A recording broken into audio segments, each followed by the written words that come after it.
ibadah minggu, walaupun kondisinya kita masih di rumah, kita percaya Tuhan Yesus tetap ada di rumah Bapak Ibu sekalian. Amin. Berikan tepuk tangan buat Tuhan. Haleluya, haleluya. Ya. Mari Bapak Ibu kita siapkan hati kita. Kita mau masuk dalam ibadah. Mari kita sama-sama kita satukan hati kita berdoa. Bapak kami ada di surga, Bapak yang kami kenal dan kami sembah di dalam Yesus Kristus, Tuhan dan Juru Selamat kami yang hidup. Terima kasih Allah Roh Kudus kalau kami boleh ada sampai hari ini. Semua karena anugerah-Mu Tuhan. Kami percaya seminggu sudah kami lalui Tuhan. Kami sudah lihat pertolongan-Mu, mujizat-Mu nyata dan sempurna dalam hidup kami. Karena itu tiba Tuhan pada hari ini kami mengucap syukur Tuhan untuk segala kebaikan-Mu. Terima kasih Tuhan Yesus. Kau Allah yang dahsyat ya Bapak. Terima kasih Tuhan, terima kasih. Terima kasih Bapak, kami percaya dalam tubuh jiwa roh kami Tuhan. Pada hari ini meninggikan Engkau Yesus Kristus Tuhan, Raja di atas segala raja, Tuhan di atas segala Tuhan. Terima kasih Bapak, terima kasih. Mari kita naikkan ucapan syukur kita kepada Tuhan. Shikaya Kau baik Tuhan. Terima kasih. Shikaya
ada di rumah, mari kita angkat pujian dari awal. Kembali katakan, Yesus Tuhan.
Engkau yang layak Tuhan, Engkau yang layak Yesus.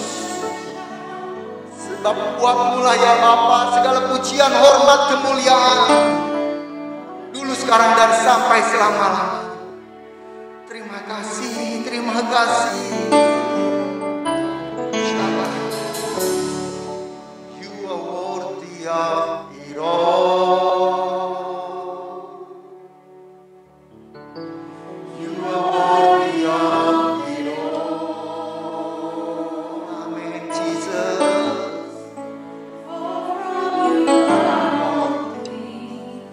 And do you all of these, you deserve the glory.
mulia dulu, sekarang, dan sampai selama-lamanya. Yang percaya sama-sama kita katakan amin. Haleluya. Shalom Bapak Ibu yang terkasih. Terima kasih, ada sukacita, amin. Kita siap memuji Tuhan, amin. Berikan kanan kirinya, tos. Bapak Ibu yang ada di rumah, tos. Haleluya. Mari kita siap untuk memuji Tuhan. Tuhan Allah yang ajaib, amin. Haleluya. Haleluya. Terima kasih Tuhan. Terima kasih. Saudara. Sama-sama kita katakan. Tak terbayang kebesaran Tuhan, tak tertanding kekuatan Kau menggerakkan segenap jiwa kami Tuhan. Ku serahkan untuk rencana-Mu Tuhan. Kau Raja atasku, hanya Engkau Tuhan. Haleluya.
katakan kanan kiri, aku telah bebas. Aku telah bebas. Aku telah bebas. Silakan duduk Bapak Ibu yang terkasih. Kita akan mendengarkan firman Tuhan. Haleluya.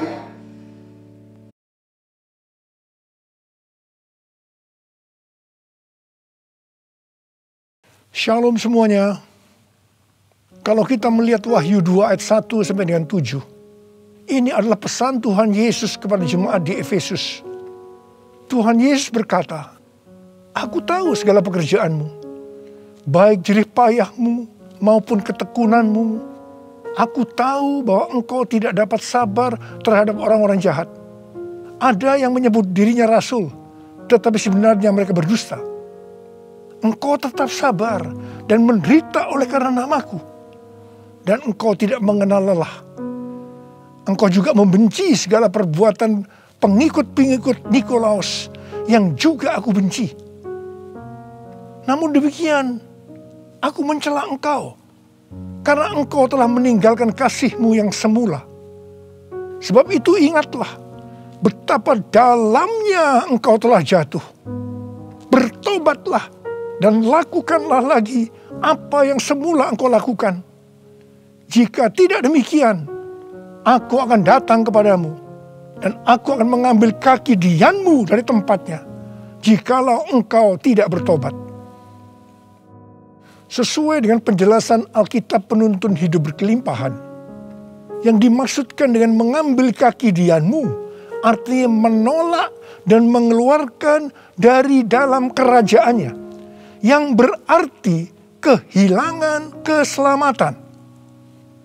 Pesan Tuhan Yesus kepada jemaat di Efesus ini juga berarti pesan buat kita semua, yang dapat disimpulkan sebagai berikut. Kalau kita melihat apa yang dilakukan jemaat di Efesus untuk melayani pekerjaan Tuhan, itu sungguh luar biasa. Tetapi apapun yang mereka lakukan untuk melayani pekerjaan Tuhan, meskipun itu sungguh luar biasa, tetapi kalau tidak didasarkan kepada kasih yang semula, maka Tuhan akan berkata, betapa dalamnya engkau telah jatuh. Bertobatlah dan lakukan lagi apa yang semula engkau lakukan. Jika tidak demikian, maka engkau akan kehilangan keselamatan.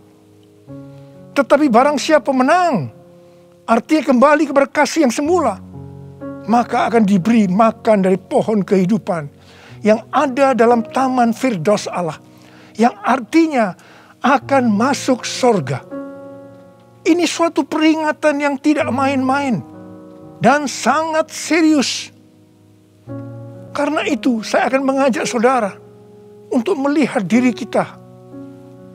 Mungkin kita kelihatan begitu rajin, tekun, sabar, mau menderita dalam melayani pekerjaan Tuhan. Pertanyaannya, apakah itu dilakukan dengan dasar kasih yang semula? Banyak orang yang kelihatan luar biasa dalam melayani pekerjaan Tuhan, bukan karena didasarkan kepada kasih yang semula, tetapi karena kewajiban atau ada motivasi yang lain. Tuhan mau supaya kita kembali kepada kasih yang semula. Kasih yang semula adalah kasih yang kita miliki pada waktu baru bertobat dan mengalami kelahiran baru. Waktu saya baru bertobat dan mengalami kelahiran baru, saya begitu haus akan Tuhan, akan firman-Nya. Dan saya selalu menjaga kehidupan saya agar selalu hidup kudus sesuai dengan firman Tuhan. Dan puji Tuhan, ini tetap saya jaga sampai dengan hari ini. Bahkan kasih saya kepada Tuhan semakin bertambah. Orang yang memiliki kasih yang semula pasti akan hidup sama seperti Kristus telah hidup. Orang yang memiliki kasih yang semula pasti hidup sebagai orang yang berintegritas, hidup tulus dan jujur di hadapan Tuhan. Orang yang memiliki kasih yang semula pasti akan keluar sebagai pemenang. Orang yang memiliki kasih yang semula akan ikut dalam pengangkatan dan masuk surga. Yang percaya katakan amin. Ku cinta Kau Yesus, hanya Engkau bagiku, Yesus. Sungguh ku rindu mengatakannya, betapa aku mengasihimu. Engkau Allah dan Rajaku, kekasih dan hidupku.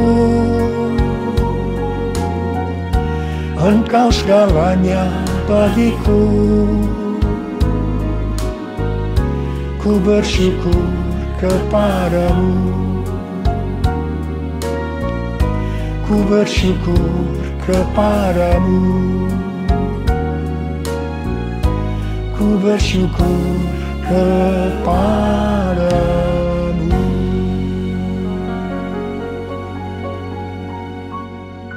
Pada waktu Tuhan Yesus ditanya oleh murid-muridnya tentang tanda kedatangannya kembali dan tanda kesudahan dunia ini, Tuhan Yesus menjawab dalam Lukas 21 ayat 11 bahwa salah satunya adalah penyakit sampar.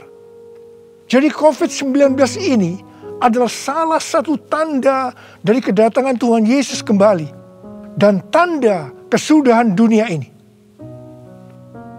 Awal tahun 2009, Tuhan berbicara kepada saya dengan sangat serius dari Wahyu 3 ayat 11 bagian A.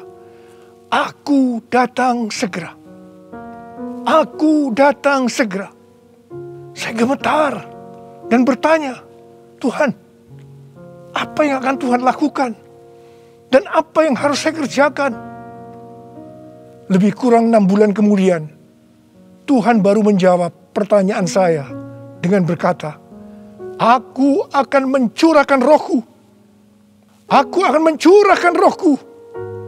Pada saat aku mencurahkan rohku, akan terjadi seperti Yoel 2 ayat 28 sampai dengan 32. Akan ada 3 tanda yang terjadi. Tanda yang pertama, anak-anak, pemuda, orang tua akan dipakai Tuhan secara luar biasa. Tanda yang kedua, mujizat-mujizat akan terjadi secara luar biasa. Tanda yang ketiga, goncangan-goncangan juga terjadi secara luar biasa. Melalui 3 tanda ini, maka Yoel 2 ayat 32 akan terjadi. Yaitu akan banyak orang yang berseru kepada nama Tuhan. Dan mereka yang berseru kepada nama Tuhan akan diselamatkan. Jadi akan terjadi penuaian jiwa besar-besaran. Tahun 2013, Tuhan memberikan nama untuk pencurahan Roh Kudus ini adalah Pentakosta yang ketiga. Jadi salah satu tanda terjadinya Pentakosta yang ketiga adalah goncangan-goncangan. Sejak tahun 2009, hampir di setiap khotbah saya selalu mengingatkan tentang goncangan ini. Saya sering berkata, kalau saudara percaya akan terjadi goncangan-goncangan, katakan amin. Tetapi sering aminnya hanya sekedar berkata amin saja. Saya selanjutnya akan berkata, saudara tidak berkata amin pun, goncangan pasti terjadi. Biasanya kita akan tertawa setelah saya berkata seperti itu.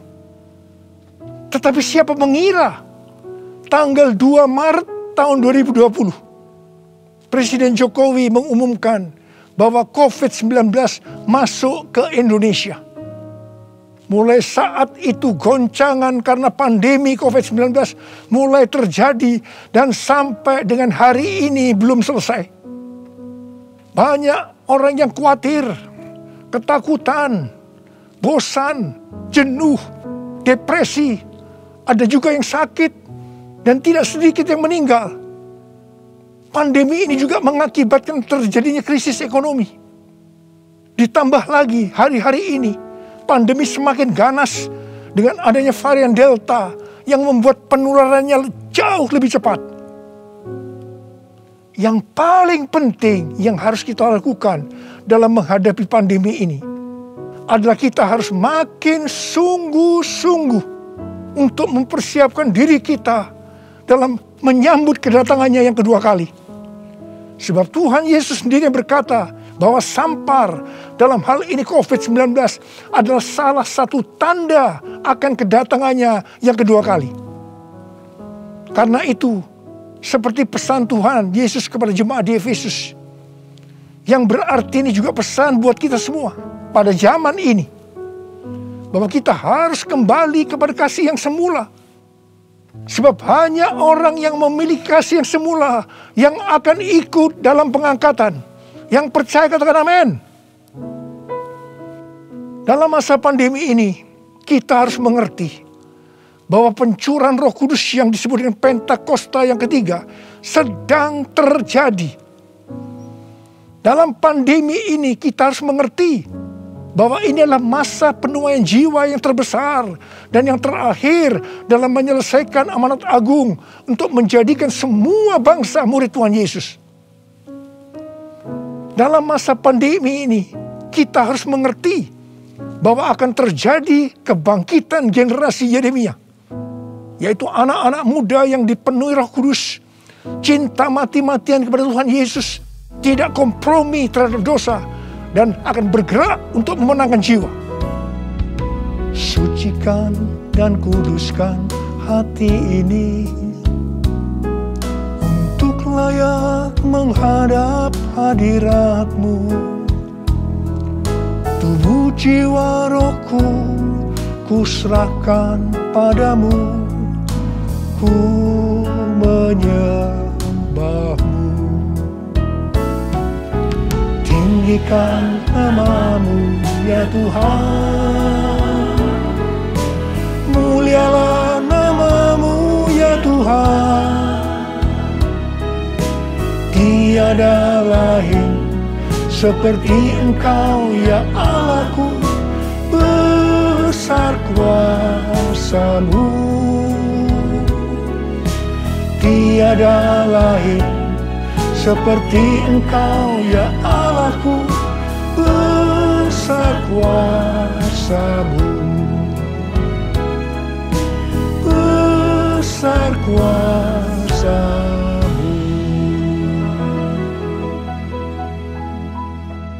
Mazmur 127 ayat 1 dan 2 berkata, jikalau bukan Tuhan yang membangun rumah, sia-sialah usaha orang yang membangunnya.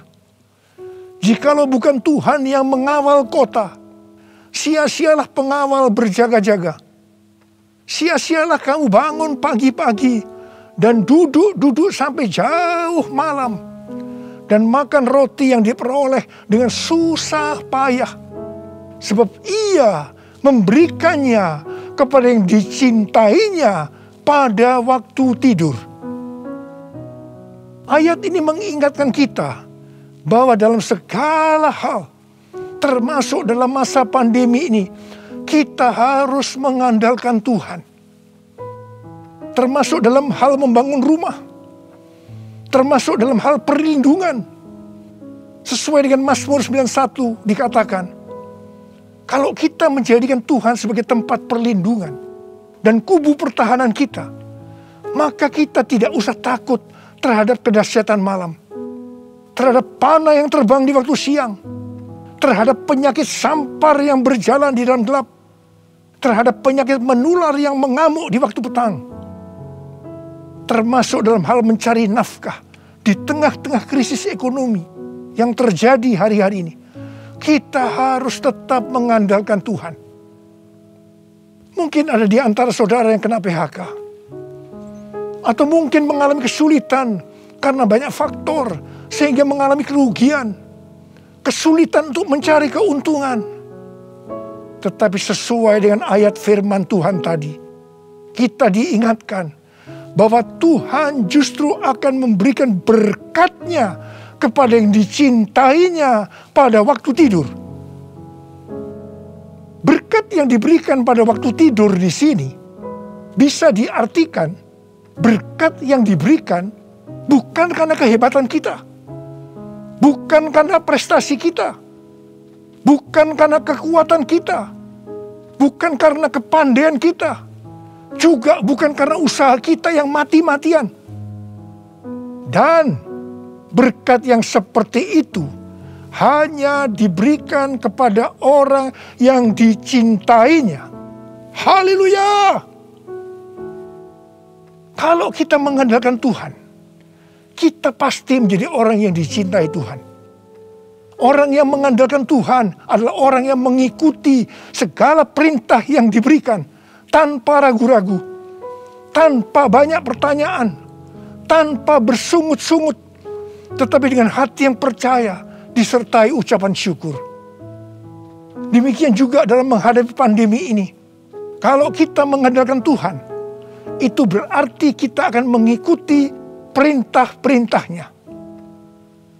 Saya akan mengingatkan kembali tuntunan Tuhan sejak awal dari pandemi ini. Apakah saudara ingat? Dan apakah saudara tetap melakukannya? Mungkin ada yang berpikir bahwa pandemi ini sesuatu yang biasa. Mungkin karena sudah bosan, karena jenuh. Tetapi ingat, kita boleh bosan dan jenuh, tetapi COVID-nya belum bosan. Karena itu kita harus dengan serius menghadapi pandemi ini. Mari, saya akan ajak saudara untuk mengingat kembali tuntunan Tuhan. Yang pertama, sesuai dengan 2 Tawarikh 7 ayat 13 dan 14 yang mengatakan bahwa kalau kita mengalami pandemi dan krisis ekonomi, maka kita harus merendahkan diri, berdoa, mencari wajah Tuhan, serta berbalik dari jalan-jalan yang jahat. Kalau kita melakukan itu, maka Tuhan akan mendengar dari sorga dan akan mengampuni dosa kita, serta memulihkan negeri kita, Indonesia yang tercinta. Katakan amin. Yang kedua, kita diminta untuk menghardik COVID-19 dan krisis ekonomi dengan berkata, dalam nama Yesus, diam, tenanglah. Apakah saudara sudah melakukan ini? Yang ketiga, kita diminta memperkatakan Mazmur 91 karena kita percaya akan janji Tuhan.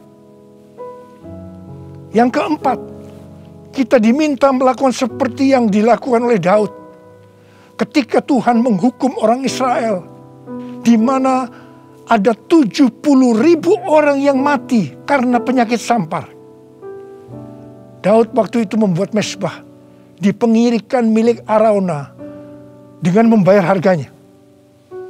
Waktu itu Arauna akan memberikan secara gratis kepada Daud. Tetapi Daud tidak mau.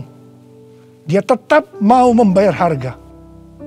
Setelah Daud membuat mezbah, maka tulah sampar itu berhenti. Kalau kita mengharapkan pandemi akan berhenti, maka kita sebagai gereja-gereja Tuhan harus membuat mezbah, doa, pujian, dan penyembahan bersama-sama dalam unity. Minta belas kasihan turun. Minta belas kasihan turun ke atas Indonesia. Gereja jangan saling menyalahkan satu sama lain. Gereja jangan saling menjelekkan. Gereja harus membayar harganya dengan unity.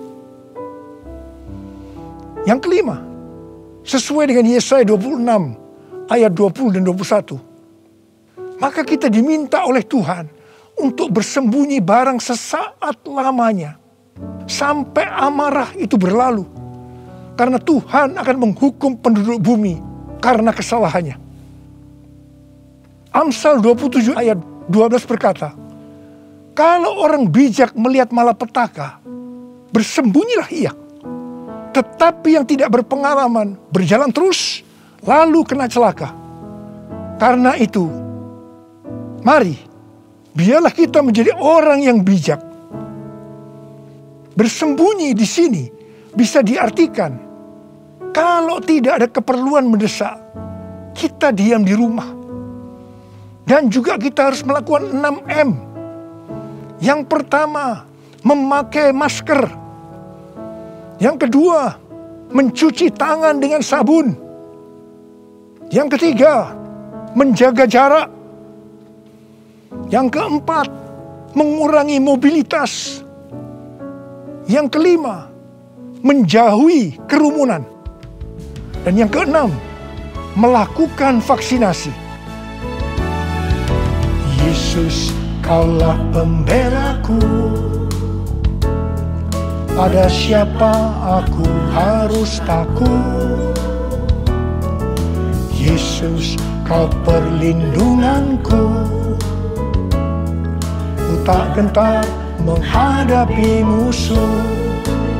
Sekarang tegaklah kepalaku, hadapi lawanku yang berada di sekelilingku, dan mulutku memuji, bermazmur bagimu, bersorak bagi kebesaran-Mu.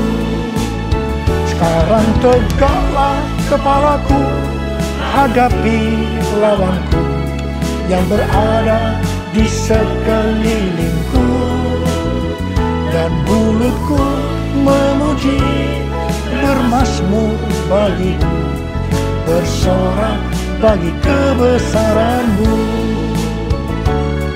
bersorak bagi kebesaran-Mu, bersorak bagi kebesaran-Mu.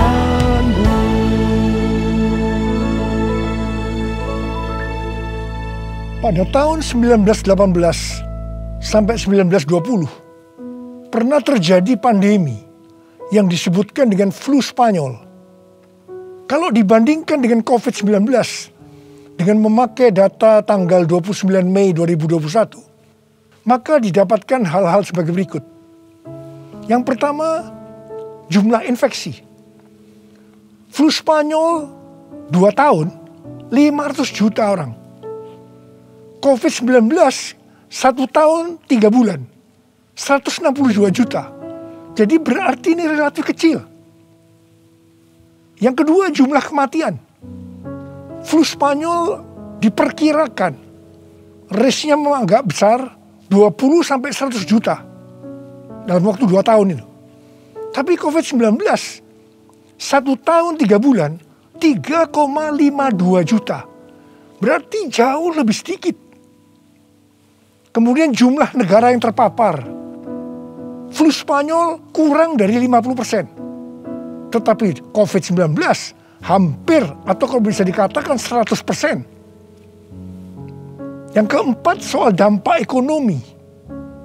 Flu Spanyol tidak lebih buruk dari zaman depresi ekonomi global tahun 1930-an.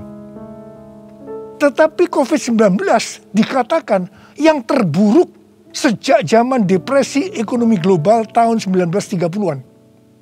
Tergantung kapan pandemi berakhir. Kalau berlarut-larut, krisis ekonomi COVID-19 bisa lebih buruk dari zaman depresi ekonomi global tahun 1930-an. Tetapi yang paling menonjol dari COVID-19 ini adalah angka depresi, kecemasan, stres justru tertinggi sepanjang sejarah. Angka depresi global tahun 2020 adalah sebesar 25% dibandingkan dengan angka depresi global tahun 2017 yang hanya 3,44%. Dengan melihat ini semua, saya percaya rencana Tuhan bagi umat manusia adalah supaya mereka bertobat, mencari wajah Tuhan, sehingga terjadi penuaian jiwa yang terbesar dan yang terakhir sebelum Tuhan Yesus datang kembali. Sesuatu yang mengherankan dari flu Spanyol ini adalah bahwa setelah infeksi gelombang kedua yang meningkat secara luar biasa, tiba-tiba virusnya menghilang. Entah pergi kemana. Entah kemana perginya. Wow. Kita boleh berdoa kepada Tuhan agar ini juga terjadi pada COVID-19 serta varian-varian yang lain yang tiba-tiba menghilang entah kemana karena amarah Tuhan sudah berlalu. Karena itu sekali lagi saya mengingatkan agar kita melakukan tuntunan Tuhan untuk menghadapi pandemi COVID-19 ini dengan lebih serius dan sungguh-sungguh. Supaya Tuhan juga menuntun kita di tengah pandemi yang sedang bergejolak ini. Saya percaya kalau kita kembali kepada kasih yang semula, kita akan berkata, Tuhan, pakai saya menjadi alat-Mu untuk menyelesaikan amanat agung. Maranatha, datanglah segera Tuhan Yesus.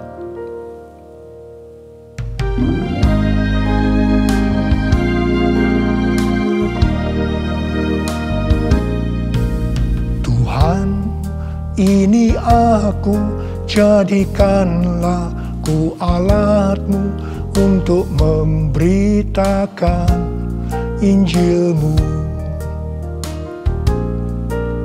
Tuhan, ini aku, jadikanlah ku hamba-Mu untuk melakukan firman-Mu. Penuhi hidupku dengan Roh-Mu, agar ku jadi saksi-Mu. Pakailah hidupku dan urapilah untuk kemuliaan nama-Mu. Untuk kemuliaan nama-Mu. Untuk kemuliaan nama-Mu. Uriala basyara labakana marabala bala bala bala bala. Oh ya la la bara bara bara bara bara bara bara bara. Oh ya la la bala bala bala bala bala bala. Ada berapa banyak di antara saudara yang berkata kepada Tuhan, Tuhan, ini saya Tuhan, ini saya Tuhan, pakailah saya menjadi alat-Mu untuk menyelesaikan amanat agung Tuhan Yesus. Saudara boleh angkat tangan saudara. Kau melihat anak-anak-Mu yang sedang mengangkat tangan Tuhan. Mereka siap Tuhan menjadi alat-Mu, pakai mereka untuk menyelesaikan amanat agung Tuhan Yesus. Horala, terima pengurapan Tuhan, terima.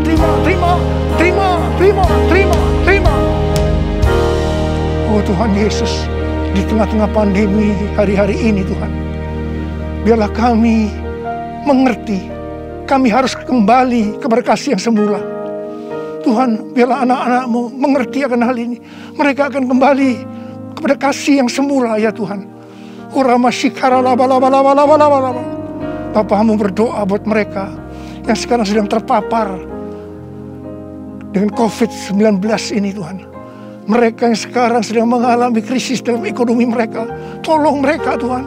Tolong anak-anak-Mu. Tolong mereka. Kasihanilah mereka Tuhan. Kasihani Indonesia. Kasihani Indonesia Tuhan. Kasihani Indonesia. Belas kasihan Tuhan turun ke atas kamu semua. Belas kasihan Tuhan turun ke atas Indonesia. Terima kasih dalam nama Yesus. Dalam nama Yesus. Haleluya. Amin. Mari saudara, kita akan masuk dalam perjamuan kudus. Kita akan mengingat ayat ini. Sebab setiap kali kamu makan roti ini dan minum cawan ini, kamu memberitakan kematian Tuhan sampai Ia datang. Perjamuan kudus adalah perjamuan Tuhan Yesus sendiri. Setiap kali kita masuk dalam perjamuan kudus, Tuhan Yesus selalu berkata, biarlah ini menjadi peringatan akan daku. Biarlah ini menjadi peringatan akan daku. Mari, arahkan hati kita kepada kebaikan Tuhan. Mari, tundukkan kepala. Bapa, siapakah kami ini sebelum kami mengenal Engkau? Kami ini orang berdosa. Upah dosa adalah maut, mati. Tapi Engkau yang tidak berdosa telah dijadikan dosa oleh karena kami semua. Engkau harus turun dari sorga mulia, menjelma menjadi manusia, mati ganti kami dengan penderitaan yang luar biasa. Dan Kau dibangkitkan kembali. Bapa, betapa baiknya Engkau itu. Engkau jadikan kami sebagai anak-anak-Mu. Engkau yang memberkati, Engkau menuntun, Engkau membela, Engkau mendidik kami, Engkau menyembuhkan kami, Engkau memberikan kami damai sejahtera-Mu di tengah-tengah pandemi ini Tuhan. Engkau juga menghajar kami kalau kami berbuat tidak benar di hadapan-Mu. Itu Engkau ya Aba. Itu Engkau ya Aba. Betapa baiknya Engkau itu. Tuhan akan memberkati saudara melalui perjamuan kudus. Tapi Tuhan mau kita makan dan minum dengan cara yang benar. Karena itu masing-masing mari berdoa. Masing-masing introspeksi. Lihat keadaan diri kita masing-masing saat ini. Kalau ada dosa yang selama ini belum diselesaikan dengan Tuhan, ini saatnya. Sebelum kita masuk dalam perjamuan kudus, kita selesaikan di hadapan Tuhan. Minta ampun. Minta ampun. Minta ampun. Ampuni. Ampuni saya Tuhan, katakan. Ampuni saya. Ampuni saya. Engkau melihat anak-anak-Mu sedang meminta ampun ya Tuhan. Ampuni. Ampuni ya Tuhan. Ampuni. Bapa terima kasih. Layakkan kami masuk dalam perjamuan kudus. Berkatilah kami semua. Engkau mengasihi kami semua ya Tuhan. Kami akan masuk dalam perjamuan kudus dengan hati yang penuh ucapan syukur. Dalam nama Yesus. Amin. Sekarang, mari angkat roti di tangan kanan kita tinggi-tinggi. Sebab apa yang telah kuteruskan kepadamu telah aku terima dari Tuhan. Yaitu bahwa Tuhan Yesus pada malam waktu Ia diserahkan mengambil roti. Dan sesudah itu Ia mengucap syukur atasnya. Ia memecah-mecahkannya dan berkata, inilah tubuhku yang diserahkan bagi kamu. Perbuatlah ini menjadi peringatan akan aku. Sudah dikasih Tuhan. Bukankah roti yang kita pecah-pecahkan ini adalah persekutuan kita dengan tubuh Kristus? Mari kita makan dalam nama Yesus.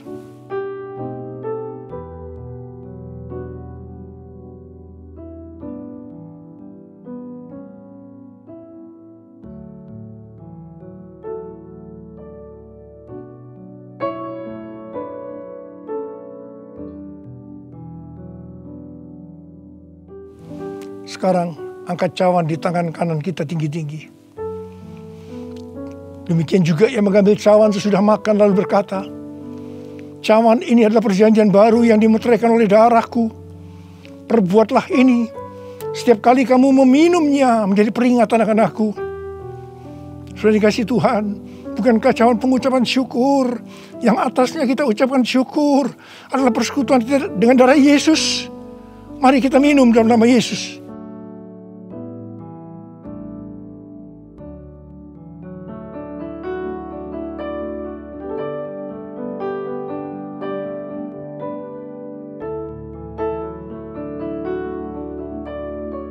Mari angkat tangan kita. Ucapkan syukur dengan suara, jangan diam. Jangan diam. Oh ralabasyaratana mayararabarabara. Oh ralabakanama. Yesus, terima kasih ya Tuhan Yesus. Oh rabakanama yararabarabaraba. Oh rabakanama yararabara. Terima kasih Tuhan. Terima kasih Tuhan, Kau baik. Engkau baik ya Tuhan. Dalam seluruh hidup kami Engkau baik Tuhan. Engkau baik. Engkau baik Tuhan. Engkau baik Tuhan. Engkau baik. Terima kasih. Terima kasih. Terima kasih. Mari katakan bersama saya. All my life you have been faithful. And all my life you have been so good. With every breath that I am able, I will sing of the goodness of God. All my life you have been faithful, and all my life you have been so good. With every breath that that I am able, oh, I will sing of the goodness of God. I will sing of the goodness of God. I will sing of the goodness of God.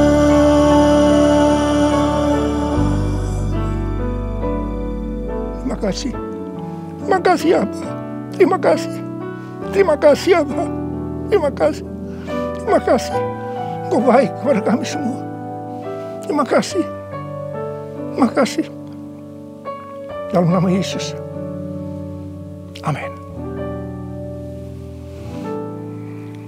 Angkat tangan saudara. Terimalah berkat Tuhan. Kasih karunia yang berlimpah-limpah daripada Allah Bapa dalam anak yang tunggal Yesus Kristus.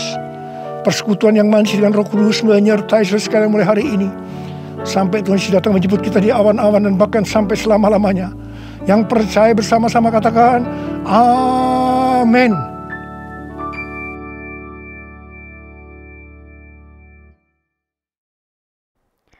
Ibadah minggu selama bulan Juli akan diadakan secara online melalui YouTube GBI PHR. Doa malam diadakan setiap hari Rabu pukul 7 malam. Doa pagi diadakan setiap hari Sabtu pukul 5 pagi. Prajisi diadakan setiap Sabtu pukul 7 malam. Untuk KUL, silahkan saudara menghubungi masing-masing ketua KUL. Setiap kegiatan dilakukan secara online atau Zoom. Ibadah sekolah minggu dapat diakses melalui YouTube Shining Kids Generation atau dapat klik link yang terdapat pada description box. Untuk saudara yang ingin memberikan persembahan, persepuluhan, ataupun persembahan khusus dapat memberikan melalui akun rekening yang tertera di bawah ini. Selamat hari Minggu, Tuhan Yesus memberkati.